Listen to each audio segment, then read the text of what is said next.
বৃহস্পতিবার 14 নভেম্বর ভারতবর্ষের প্রথম প্রধানমন্ত্রী পণ্ডিত জওহরলাল নেহরুর জন্মদিবস। দিনটিকে সর্বত্র শিশু দিবস হিসেবে পালন করা হয়।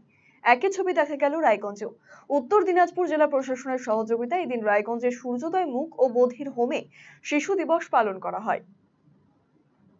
এই অনুষ্ঠানে উপস্থিত ছিলেন জেলা শাসক সুরেন্দ্র কুমার মিনা, অতিরিক্ত জেলা শাসক মানস মণ্ডল, মহকুমা শাসক কিংসুক মাইতি সহ অন্যান্য আধিকারিকেরা। হোমের অধ্যক্ষ পার্থ সারথী দাস জানিয়েছেন, প্রতি বছর এখানে জেলা প্রশাসনের পূর্ণ সহযোগিতায় শিশু দিবস পালন করা হয়। এবারেও প্রশাসনিক কর্মকর্তাদের উপস্থিতিতে শিশুদের নিয়ে কাটা হয় কেক। এরপর সাংস্কৃতিক অনুষ্ঠান আয়োজন করা হয়। সারা বছর ধরে আবাসিক শিশুরা যে সমস্ত কার্যকলাপ করে তা দিয়েই একটি প্রদর্শনী অনুষ্ঠিত হয়। হোম চত্বরে কিছু গাছ লাগানো হয়। সারা দেশব্যাপী আমাদের যে শিশু দিবস 14ই নভেম্বর জওহরলাল নেহরুর জন্মদিন উপলক্ষে, এবং একই সাথে শিশু অধিকার সপ্তাহ 14 থেকে 20 এটা সারা দেশব্যাপী পালন হচ্ছে। আমরা উত্তর দিনাজপুর জেলায় জেলা প্রশাসনের যে সহযোগিতায়, পূর্ণ সহযোগিতায় সূর্যোদয় হোম প্রাঙ্গণে, যেখানে মূকবধির মিসিং ছেলেমেয়েরা থাকে, সেই হোম প্রাঙ্গণে সাড়ম্বরে পালন হচ্ছে। বিভিন্ন অনুষ্ঠান রয়েছে শিশুদেরই, এবং জেলার যে বিভিন্ন হোমগুলো রয়েছে, সূর্যোদয় চিলড্রেন হোম ছাড়াও সিএনসিপি গার্লস, সিএনসিপি বয়েজ, এরাও আমাদের এই প্রাঙ্গণে এসে সাংস্কৃতিক অনুষ্ঠান পালন করছে।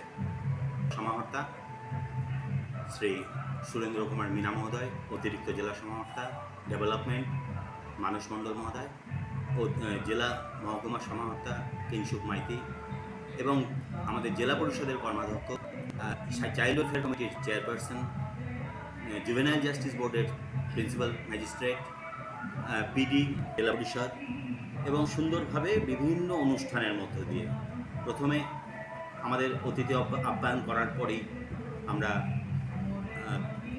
এই বিশেষ দিনে শিশুদের কেক কাটা হয় শিশুদের দিয়ে, মানে জেলা সমাহর্তার উপস্থিতিতে। এবং পরবর্তীতে আমাদের এই সারা বছর ধরে যে এই মূকবধির ছেলেমেয়েদের যে বিভিন্ন কার্যকলাপ, যে ওরা আর্ট অ্যান্ড ক্রাফট, তারপরে পটারির উপরে বিভিন্ন রকম পেন্টিং, এগুলো সবই প্রদর্শন করা হয়েছে। মহকুমা শাসক কিংসুক মাইতি জানিয়েছেন, বৃহস্পতিবার সর্বত্র শিশু দিবস পালন করা হয়েছে। শিশু দিবসে এদিন মেতে উঠেছেন সূর্যোদয় মুখ ও বধির হোমের শিশুরা। শিশুদের সাথে কিছুটা সময় কাটাতে পেরে খুশি তিনি।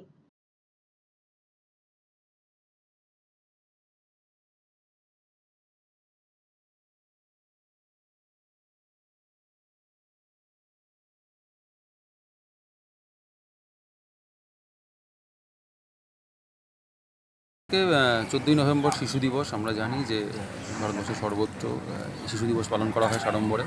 তো আজকে আমাদের চিলড্রেন্স যেটা হোম আছে, ডিফ অ্যান্ড ড্যাম হোম সূর্যোদয়, সেই হোমেতে প্রতি বছরের মতন এবছর অনুষ্ঠান হচ্ছে। বিভিন্ন কালচারাল প্রোগ্রাম থাকছে। হোমের যারা বাচ্চারা রয়েছে তারা বিভিন্ন কালচারাল পারফরমেন্স করবে। তাছাড়া আপনারা দেখতে পাচ্ছেন যে এক্সিবিশন করা হয়েছে, আর্ট এক্সিবিশন, এবং বিভিন্ন হ্যান্ডিক্রাফট তারা বানিয়েছে ভীষণ সুন্দর। মাটির সমস্ত জিনিস বানিয়েছে, ওরা এঁকেছে নিজেরা। সেইগুলোর উপর এক্সিবিশন হচ্ছে, এবং বাইরে থেকে বিভিন্ন মানুষজন এসছেন এই এক্সিবিশন দেখতে। ওদের বাচ্চাদের জন্য কেক কাটা হলো, এবং আজকে স্পেশাল খাওয়া দাওয়ার ব্যবস্থা করা হয়েছে। তো ওভারঅল আজকে দিনটা যেহেতু শিশু দিবস, সুতরাং ওদেরকে নিয়েই কাটানো, এবং ওরা কীভাবে ভালো থাকতে পারে সেইগুলো মাথায় রেখে আজকে আমাদের এই ডে অবজারভেশন। এবং আমাদের জেলা শাসক মহাশয় এসেছিলেন, এবং অন্যান্য যারা আধিকারিক আছেন অনেকেই এসছেন। তো সারাদিন ধরে বিভিন্ন প্রোগ্রাম আছে। তো সেইভাবেই আমরা শিশু দিবস উদযাপন করে চলেছি। এই শিশু দিবসের মূল থিম কী থাকছে এবার? মূল থিম এটাই যে এটা যেহেতু একটা স্পেশাল হোম, কিছু বিশেষ চাহিদা সম্পন্ন শিশুরাই এখানে থাকে। তো তাদের চাহিদার কথা মাথায় রেখে কীভাবে তাদের আরও ডেভেলপমেন্ট করা যায় সেই জিনিসগুলোই আমাদের খেয়াল রাখতে হবে। আপনারা দেখে এসছে, বাচ্চারা এসছে, তারা আজকে পার্টিসিপেট করছে এখানে। সেই প্রোগ্রামগুলো আপনারা দেখবেন। আমাদের তরফ থেকে রিকোয়েস্ট থাকলো, আপনারা সবাই যখন এসছেন বাচ্চাদেরকে উৎসাহ দিন, সবাই থাকুন ওদের পাশে, ওদেরও ভালো লাগবে।